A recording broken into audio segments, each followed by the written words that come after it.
The group that put the panel together has done a terrific job, and I'm going to let them, the panelists, introduce themselves, but I'll just say that we have Kristen McCullum, who is the CFO of the United Way of Greater Atlanta, Jose, I'm going to mess up his last name, but Panagua, VP Treasurer at Inspire Brands. Jose can correct me on that in a little bit. And then Steve Stone, who's CFO of North America at Accenture. So interesting that all three of our panelists have been relatively long timers with their organizations. I think you said 17 years with the United Way. Talk about, I would just say in the last 5 years, how has your role changed as a CFO? And this was like pre-COVID. Now you have COVID. How's it changed? And then also looking over the next 5 years, how do you think it'll change? I think that going back 5 years ago, to now, a handful of things. I think, first of all, I'm looked upon to be, a strategic partner, most importantly, especially to our CEO and COO. A lot of the strategy discussions we have at our leadership team level, but a lot of it comes down to the three of us and continuing to move the strategy needle down the road, if you will. So that's been a big, I think that's a change probably for every CFO. But I have to continue to, challenge, be that strategic thought partner. That's one thing. I guess two, just, utilizing the data and, really challenging myself and my team, to become more proficient in various, programs we have. We use Power BI a lot, Microsoft Power BI, to visualize data for a lot of our internal stakeholders, my colleagues, various, departmental budget actuals, et cetera, just making things and making the data easier for non-accountant types to understand and be able to, to use that data to make decisions. I think is a big deal. Another thing I've taken on over the past 2 years is being the head of HR. So that's a whole other ball game entirely for finance, and that has its own, positives and challenges. But as I look forward to the future, I think United Way is changing a lot. I mean, we've experienced success over the past 2 months during the COVID crisis when we partnered with the Community Foundation to raise over $30 million for COVID relief, response, and recovery efforts. So we stood that up with the Community Foundation for Greater Atlanta and have had a lot of success. So it's we're at a pivotal time, as to how can we continue to reach not only our existing corporate partners and individuals in the workplace, but also individuals outside the workplace. The younger generation, gives their talent and treasure differently than the baby boomers, and so really just trying to understand how to reach them, understanding how to fundraise differently, how to get them in the door through volunteering. So while a CFO, some of that is a little bit indirect for me. I still have a large seat at the table as a strategic partner and thought partner in that. So, continuing, I think, to be that thought partner and continuing to push the usage of the data to make decisions is where, I'll be spending my time.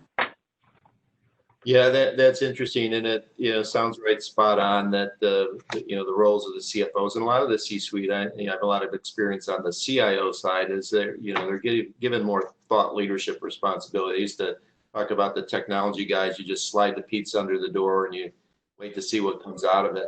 So now everybody is around that leadership table, which is important.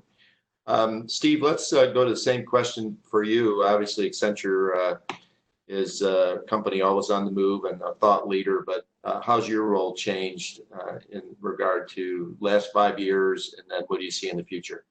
Yeah, great question, and it certainly has changed in the last 5 years. With our company and our growth, we still, as a public company, have the pressure. Stockholders and analysts expecting more profit. So as we grow, we just can't keep adding headcount. And so part of what we've done is transformed our company to use, digital. So getting, pricing tools or, our sales tools, putting them more in a digital environment, versus the manual, or using AI, where we now don't forecast because, people, naturally, if you ask everyone to forecast, they have contingency, we can use AI that is a better predictor and give us better results, and we can spend more time talking about the results, figuring out what we're going to do versus kind of compiling them. So we've seen that big change, and what's nice about that is, it's changed the way our finance works, and that now our people get to shift from, again, using spreadsheets, compiling data, to kind of where Kristen went to, is becoming more of a business advisor. And so as we've done that, as our company grows, we can afford to pay them more. We can move them up on the chain. They can have a better experience. They can get paid more. As they're adding more value to the company, they're doing more challenging work. It's also helped our business where now they have more readily available tools that they can get access to. They can do it on their own. They can get it to one of the, at a client site. They can get it on their plane as long as they can access the internet. They can do that without having a dialogue or relying on people. As with any clients, we have last minute surprises. So we've seen that big shift that, again, as our company moving to digital, moving to AI as a mechanism to get more predictive analytics. And that's changed people. Going forward, I think that's going to continue to change. Where I think we're going to have to look at, where do we go next? Expanding it. What Kristen said is expanding the roles of what we do. Where now we're trying to get people to be more client facing, working with our clients, telling our story. So how do we help sell and talk about what we went through this transformation? What did it mean to our people? How did we get to that change management? So I think the finance role is going to continue to evolve and change and become a critical role at the leadership team, dealing with, strategy, dealing with other aspects, like Kristen got HR, some are getting into the IT function, and some others are getting into other areas. So I think it will continue to evolve, but I see that as a great thing because it not only expands my career, expands my knowledge, but everyone below me. That's great. Jose, I really want to ask you that same question as well. I think it's an important one in terms of, you've been there a while and how your role has changed and how it will change. Yeah, no, it's a really good question and one that continues to evolve. But certainly, I like to echo some of the comments that the panelists have already provided, and that data continues to be an important part of our ecosystem, and it's something that we're using to help inform decisions, and it helps me inform decisions, especially as a leader in my organization, how to help manage my team and how my team helps manage other folks across the organization. But it's an unbelievably complex world we live in today, where we have all this tension going on around us, and it's important for us to consider the different areas that are highly personal to a lot of folks around there. But it's diversity is one thing that continues to evolve in our area. For example, when I first started working here, it was maybe a couple of folks in treasury, maybe 18 people total in finance, and today we probably have over 100 people in finance, 10 people in treasury alone, and the diversity and our investment into that is significant, and I think it continues to evolve for us. And Jose, I have a couple of questions. I'll keep you on here for a while, but the data, we have some data questions later, but we're touching on a lot of that now. But how much of that has change in terms of AI or, what kinds of things are you using and do you see that everything's accelerating, certainly technology is, so yeah. It is. We've invested in a whole department that is dedicated to AI and robotics and RPA. And we continue to look for ways in automating our data. We have so many different processes across our organization where our analysts are actually compiling data and not really understanding what's happening with this information. So there is a lot of investment going on in our area to help free up our analysts so that they're actually able to analyze and not necessarily be buried in the information and trying to collect it.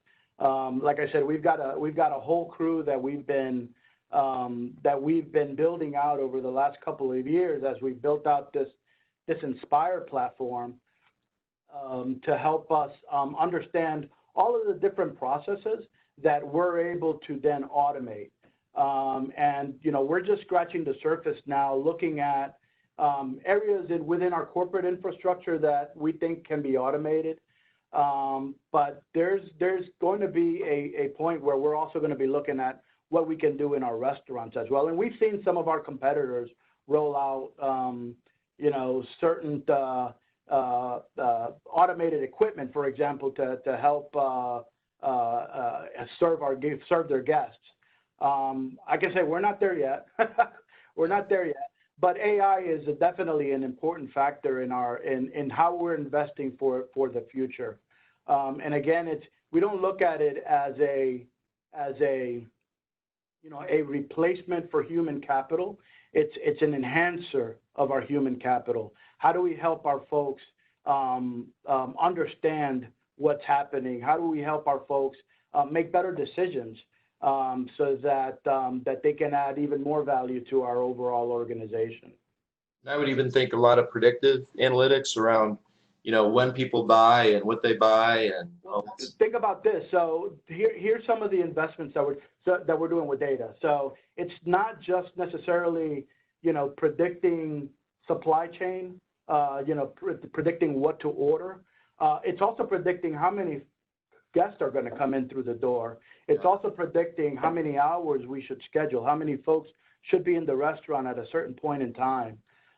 So it's affecting all of our, our entire business model. But it's from soup to nuts. All of think about the whole supply chain as well. So ordering food, making sure that we have deliveries delivered just in time, so that we're serving fresh food for our guests. Making sure we have the right amount of employees. Making sure that when we engage with our guests, that we are crafting the right message for them. Understanding their past behavior so that we can predict their future behavior, so that we can then entice them to come in, visit us more frequently, or help fulfill their order more accurately, or be able to upsell if that's the goal that we're looking for. That's great. One more question for you. This is totally different tack here, but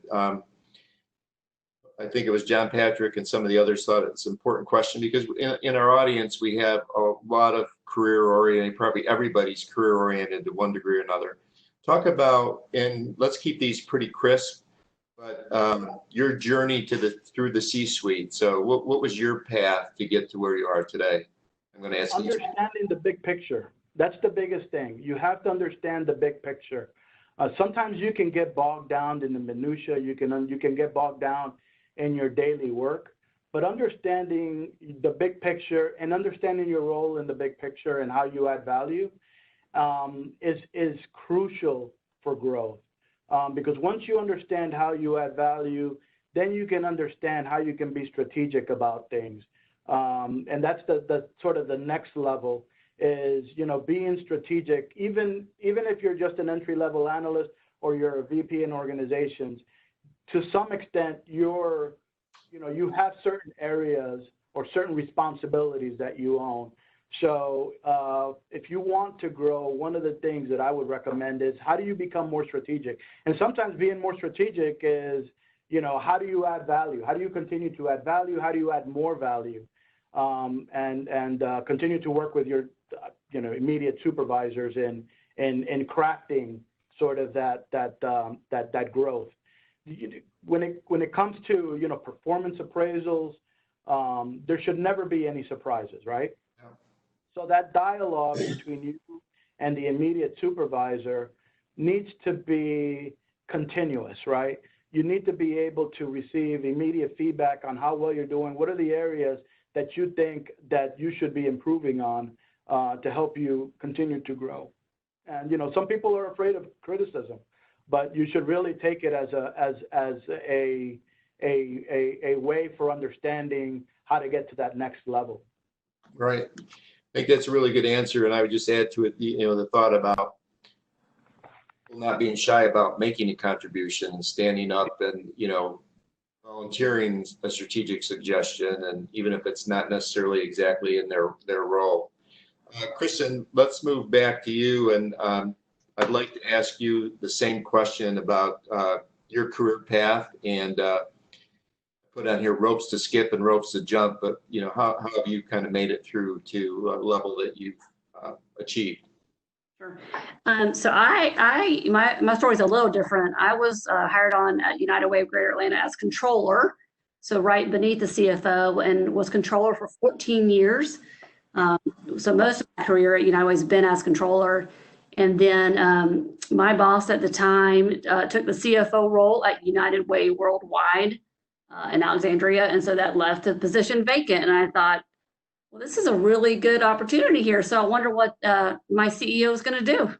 And so I got promoted, thankfully. But I would say, looking back, I think if you asked Milton Little, and my CEO, and Tim Packenham, our COO, I don't think it was a hard choice for them. And I think because my boss at the time always included me in decision making and exposed me to the business from the very beginning.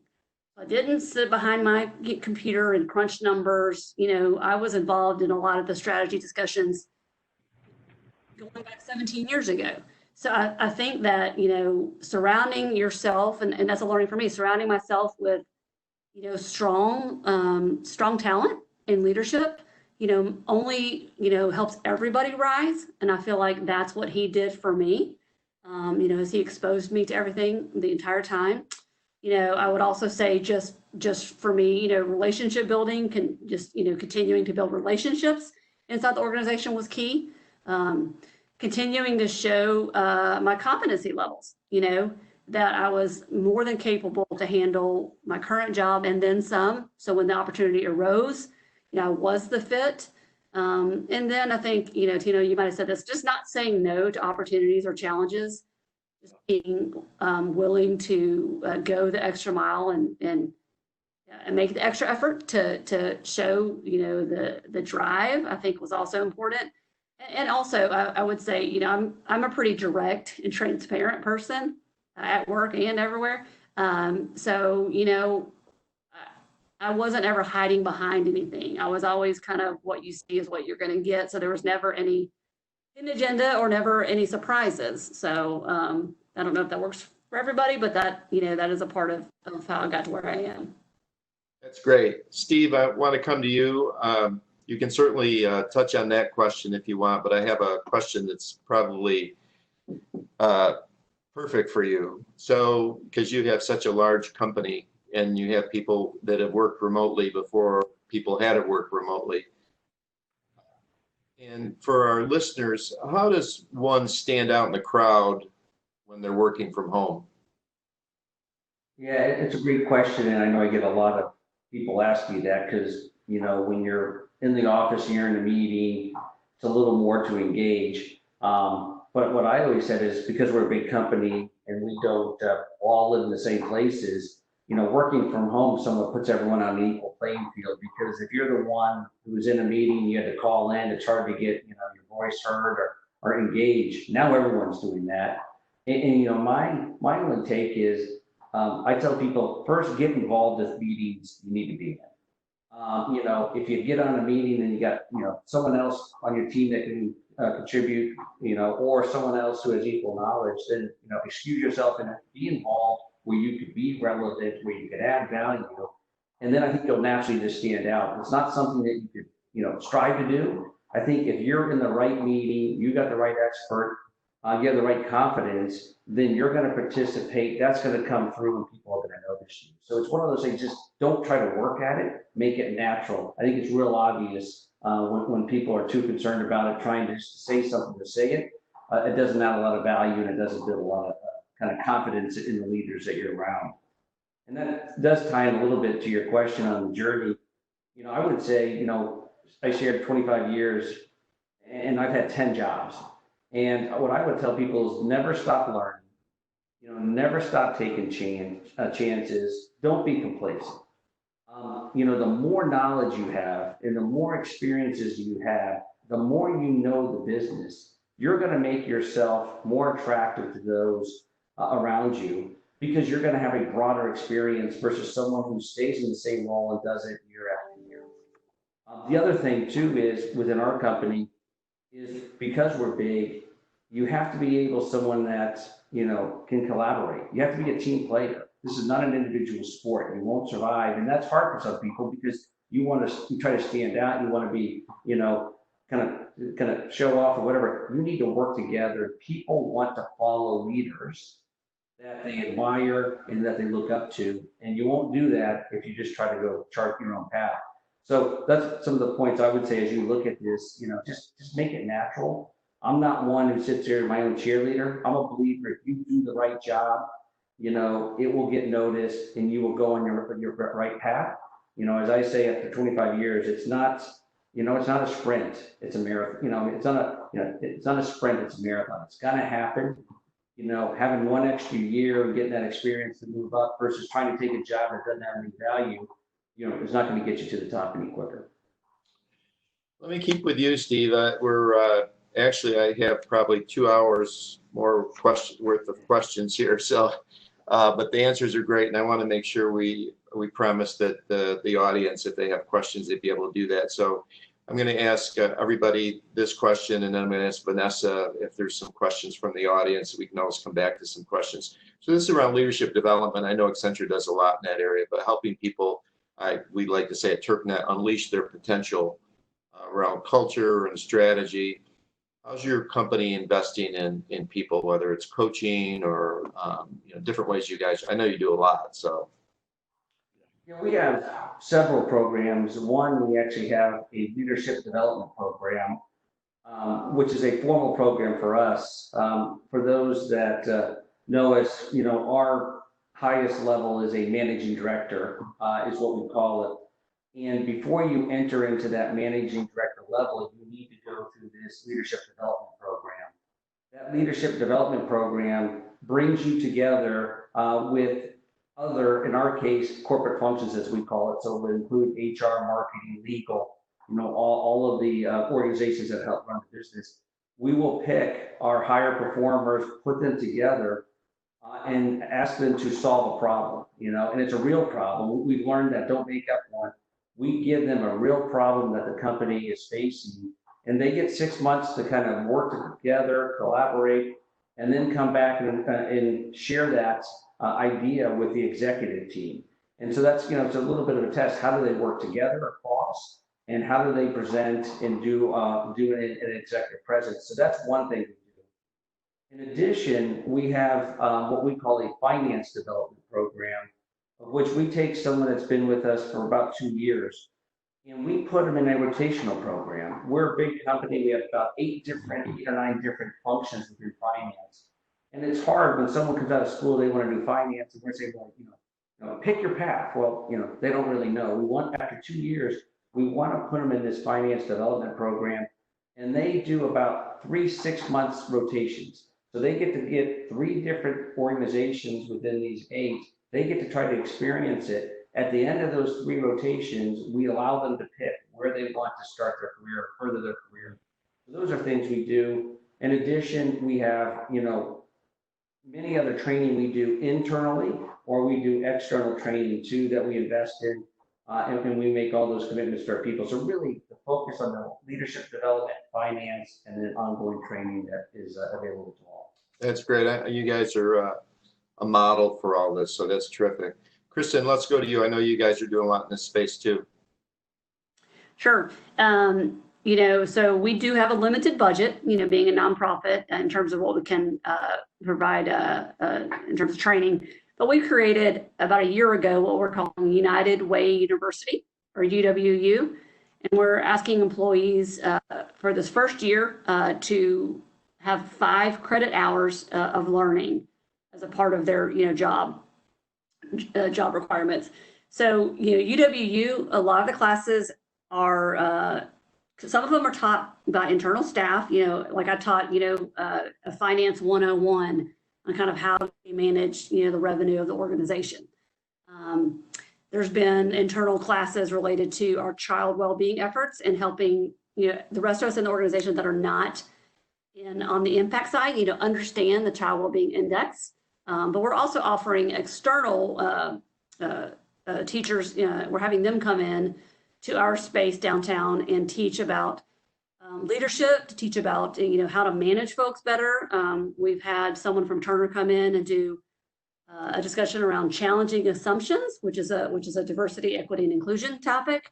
So we provided kind of a mix of both. I guess the beauty of it is, staff register online and they don't have to leave our building to take the training. The trainers are coming to us. So it's been fairly successful. And we're also allowing, though, for those in finance that need CPE, obviously we're going to go outside of our building to get our credit hours as well.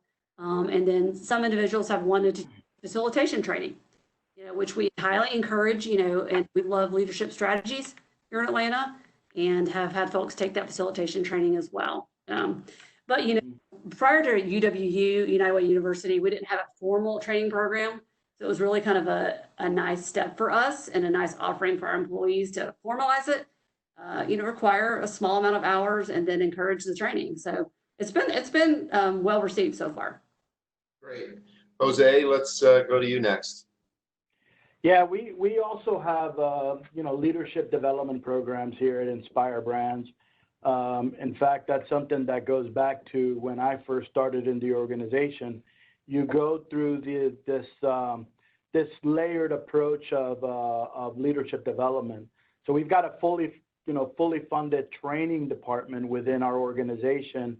And, we start, even from the first day, it starts with, orientation, and where, every team member gets acclimated to our traditions and our culture and our values, and understand exactly, how to be good citizens within our organization and outside of our organization as well.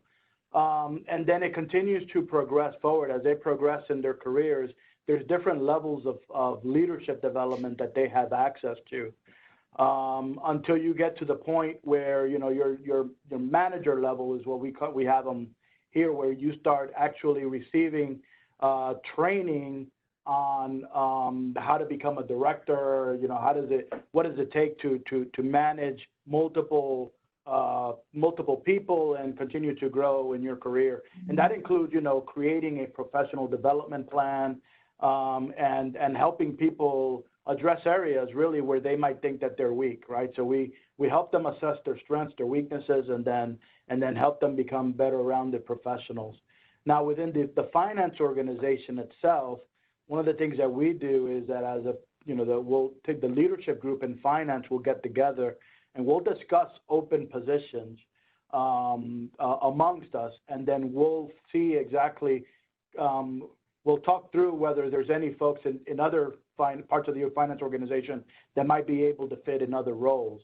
And in some cases, there might be a sort of a sidestep role. In other cases, it's a career, it's a next step role in their career path. We like to think of it as scaling a mountain. Sometimes you can't scale a mountain directly up. Sometimes you got to go side to side to be able to go up. but we discussed that as a group and we identified those folks that could potentially, where we think we can unlock value if they were in other areas. Yeah, that's great. That's a great idea. Like you said, I mean, having various experience is going to position people well for that higher level. So rotating them through different things is great. So Vanessa, I saw some questions popping in. Do you have some good ones for our panel? Some you can stump them or at least give it a shot? Yeah, definitely. We have lots of questions coming in. Please do continue to send them. One of the questions that we got on here that we had a little bit of discussion around working from home came from Carmen Becerra, and her question was, with everyone working from home and not knowing when we'll be back in the office, what is your company doing to increase the team collaboration?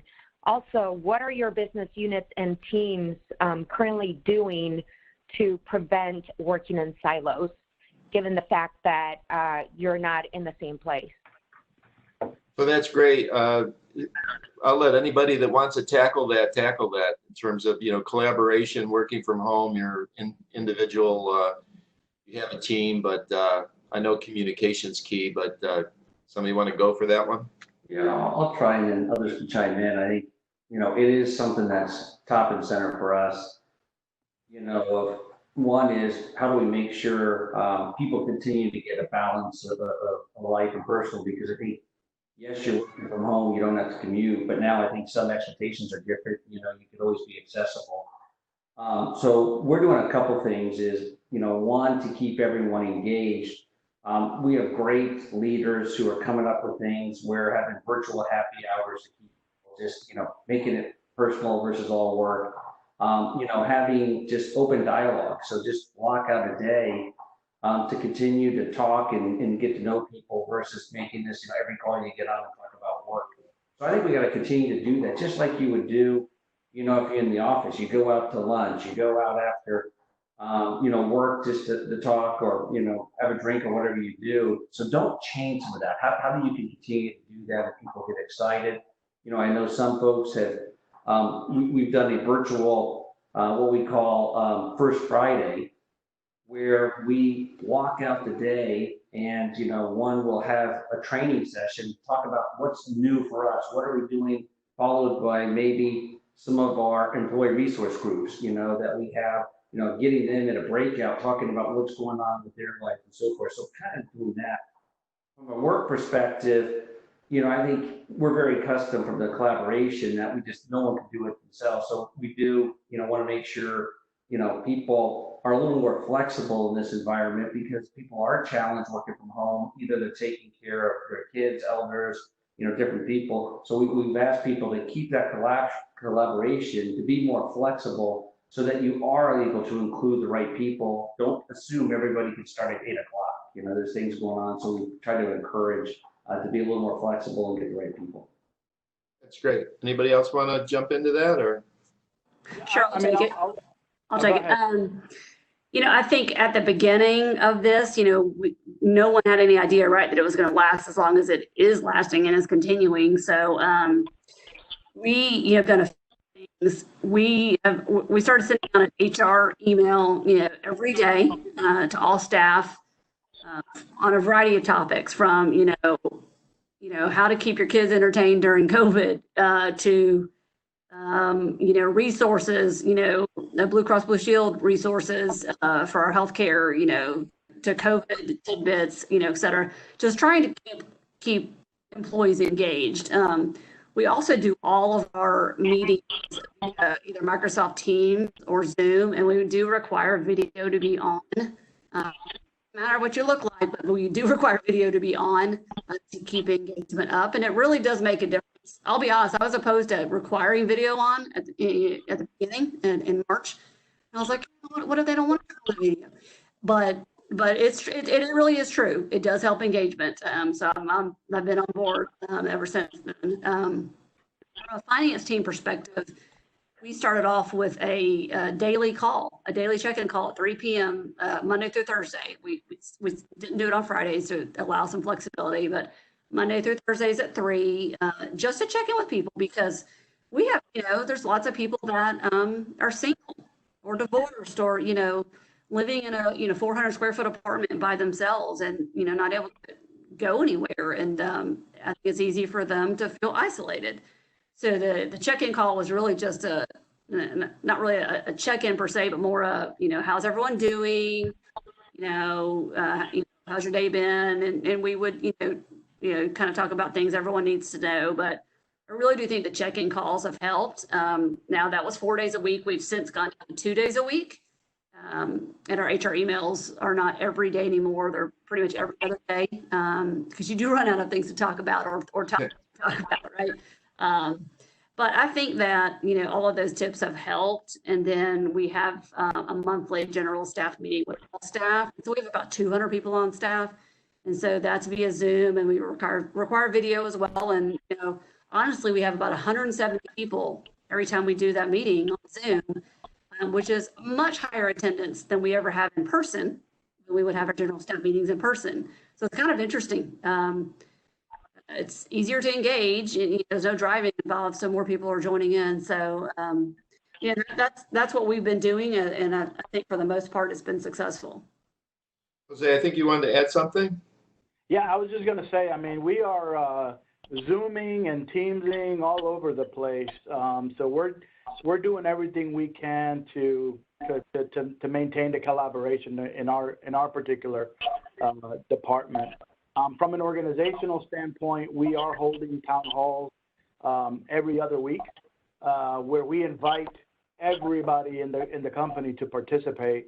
And we just give them, basically a state of the union, let folks know how the business is doing, especially in our environment. We had to close dining rooms back in March, and we were forced to furlough some folks that because of the dining room closures. So it was good to welcome them back as we started opening the dining rooms. And it was good to also connect with all of our team members here in our corporate office to let them know exactly what the process was, let them know exactly what we were working on as an organization, as a leadership team, to help navigate through this particular crisis. In our department, we're having virtual happy hours as well. It's not the same as, going down a couple of floors or a few floors and having a beer in our beer wall, but it's still just as good to interact with folks in a way that isn't just about work, and just catch up on what folks are doing, because that's something that you miss from the daily interactions of seeing folks on a day-to-day basis, is just connecting with them on a level that isn't just about work. No, that's great. So I think we have time for at least one more question. Do you have another one there? Oh yeah, we have several. So we have one from Veronica Maldonado Torres from VMT Consulting. Her question is, how has leading your team and forecasting changed during this time? Where have you noticed any pressure points, and what strategies have you put in place in order to navigate the uncertainty and keeping your staff from mental burnout? That's a good question for someone. Go ahead. Yeah, I'll start again. As odd as this sounds, at least on forecasting, I've told the business and all my teams, don't. I will look at it, and they'll be the only one. It's chasing a wave, as we call. I mean, there's so much change, there's turmoil. I mean, we don't know when this is going to end, how long it's going to go. And so having a lot of time, the people spending time guessing, especially as we're looking out, long term, is not beneficial. I'd rather than work on more value added stuff. So from forecasting, we're only doing it at the North America level. So me and a couple people look at it. We do have some key indicators that we can look at. For us, obviously, we're looking at our sales, what our pipeline's looking at, how that's converting. And so we just keep it at that level. I think you were asking about what do you do to do with burnouts. I think that some of those things is, what are we going to stop? Certainly, there's a lot of anxiety. There's a lot of things going on with companies. I'm sure the other panelists are going through it, right? Is, what are we seeing? What things can we do? You got to manage through this, right? Certainly everyone's probably top line is impacted. What are you going to do to control your costs? What are you going to do to avoid, any workforce actions. That's the last thing you want to do. So more of this is what can we stop doing and focus on the things that have to be. Yeah, it's a good point about taking pressure off them, to some degree, particularly when there's the forecasting, for an example, becomes really difficult. Jose, you.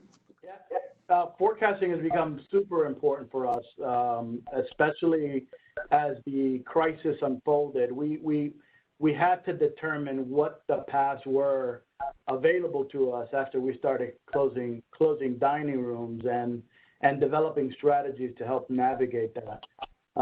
Obviously, some of our restaurants have drive-throughs and takeout, so we were able to manage fine with that and implemented delivery to continue to keep that the business open, so to speak. Other businesses, let's say Buffalo Wild Wings, for example, it's a sports bar where the bars were closed and there was no sports on TV. So a little bit more challenging environment there to help navigate that. But, one of the things that we saw opportunity in all this. So we actually were able to go through the organizations across all departments and pick out folks and take them out of their day-to-day routine and put them in special, teams that we called green teams. And their full job at that point in time is just look towards the future. What is going to be the new normal? What are the opportunities that potentially are going to be out there? And understand, to help us understand what exactly we might be investing for in the future. So that was just one of the areas that we looked after. But, part of our responsibilities as a finance team is the responsibilities that we have to our stakeholders, right? Our investors, our lenders, and our team members. And, we went through a whole process where we forecasted different scenarios, whether, there was a quick turnaround, whether it was a very slow recovery, whether there's a recurrence happening in the fall. And we went through all those scenarios to help us understand what we needed to do now to help us prepare ourselves for that uncertainty. It's not a journey that we took all of our team members through, but certainly there was a lot of exercise within our organization to understand how can we be better prepared for the uncertainty. Okay, great. Kristen, anything you want to add? I would just echo a little bit what Steve was saying. Forecasting is challenging right now. We've taken a super conservative approach since most of our revenue is based on pledges, and reserving a decent portion of those, not knowing what's going to happen with giving, with the unemployment rates being as high as they are right now and so on. So we've been pretty conservative there. In terms of employee burnout, one thing we started probably early April is what we're calling flexible Fridays. And so we're not saying, you have a day off every Friday. What we are saying is, your workload, what you're managing, your mental health. You have the flexibility on Fridays to take care of things at home, do what you need to do. I mean, everyone is an adult and knows what they need to do in terms of getting their job done. So, with the flexible Friday scenario, we're not requiring someone to be in front of their computer 8 to 5 on a Friday. And I think that's really helped a lot of people, just giving them some freedom and flexibility. In that Monday through Thursday, we're all, honestly, probably working more than we were when we were in the office because we're just available. We don't have to drive anywhere. So that's something I added. All right. I understand time for a couple more questions. This one's specifically for Jose, and then the last one will be for everybody. So Vanessa, you want to come back on? Yeah. So this question is specifically for Jose from Adilka White from UPS. Her question is, how is Inspire supporting or targeting Hispanic entrepreneurs as a base for franchisees? So that's a very good question. And one of the things that we've learned from data is that the Hispanic population are big fans of our brands. So one of the things that we've been doing, and we see it actually, it's one of the things that we have especially in one of our brands at Sonic. We have dozens of Latino franchisees in our organization. And up until recently, we actually are one of our folks in our C-level suite was a Latino as well. He's since has become CEO at another organization.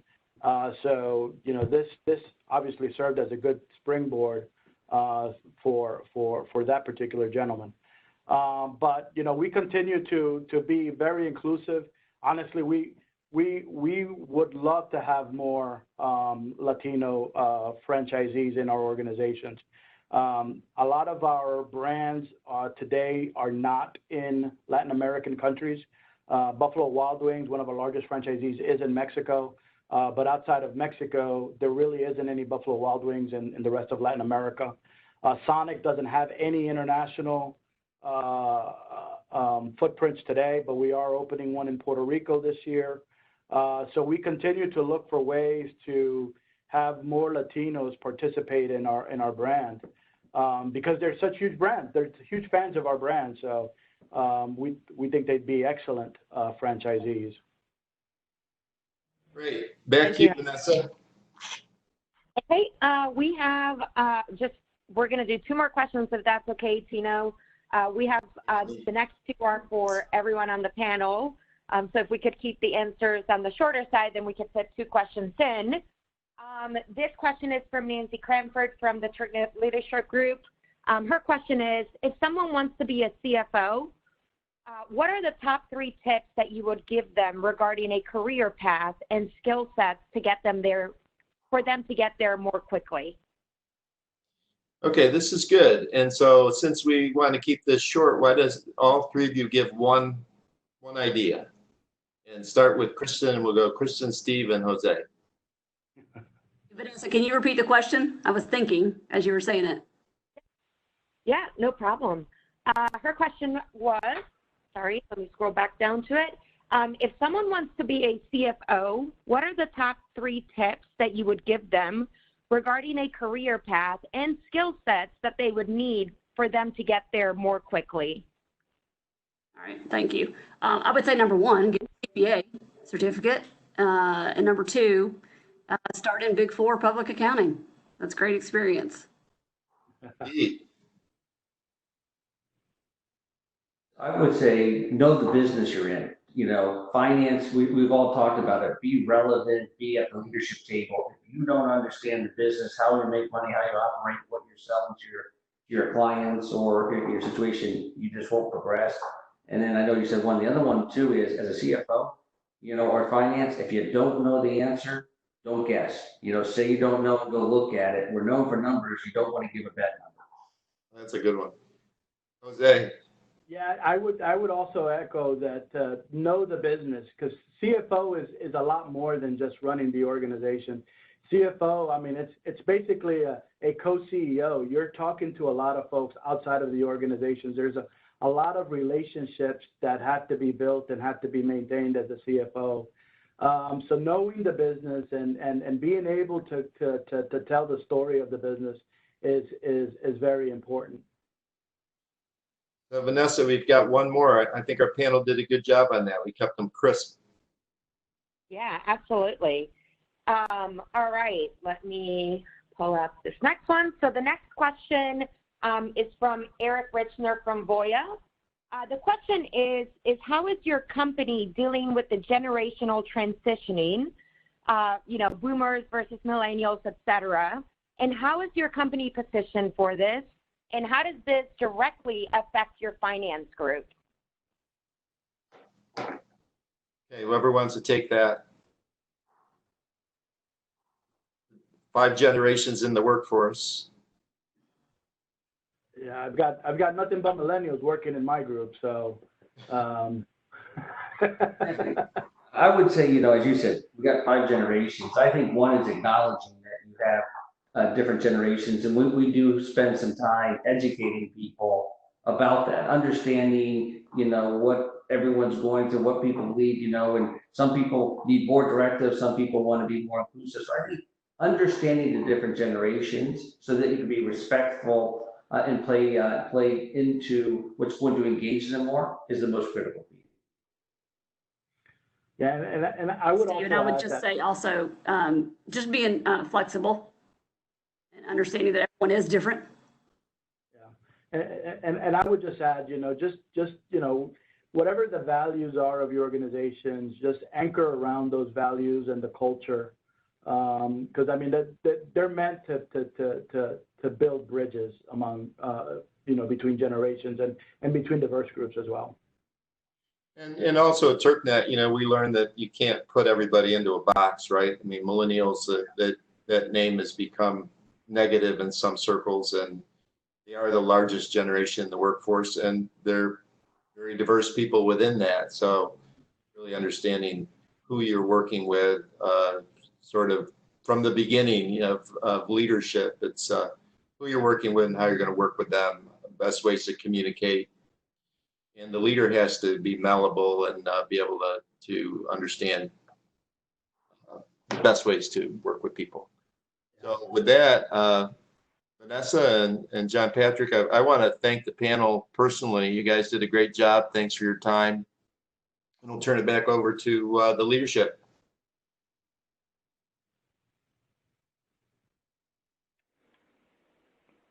John Patrick, you there? I think you might still be on mute, John Patrick. He's trying. I see him.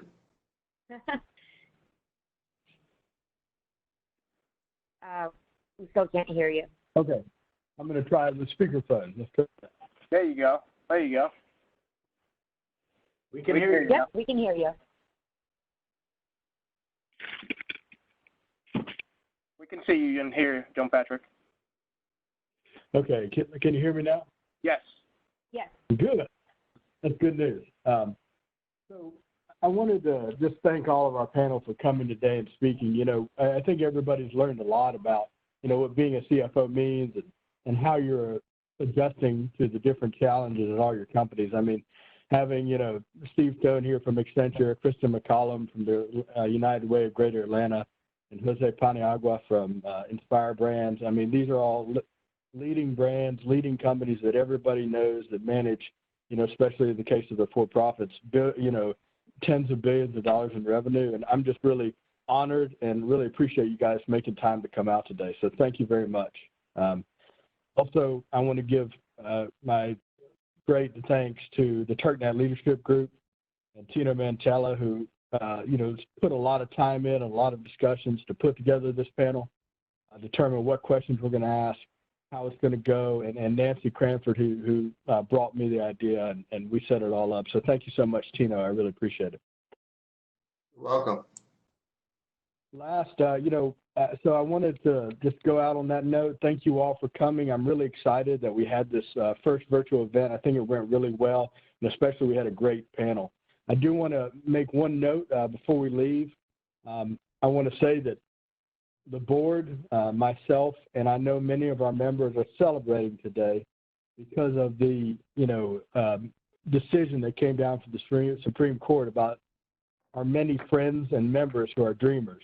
And we look forward to working with you and seeing you and enjoying your company for a lot of years to come. So just wanted to make that note.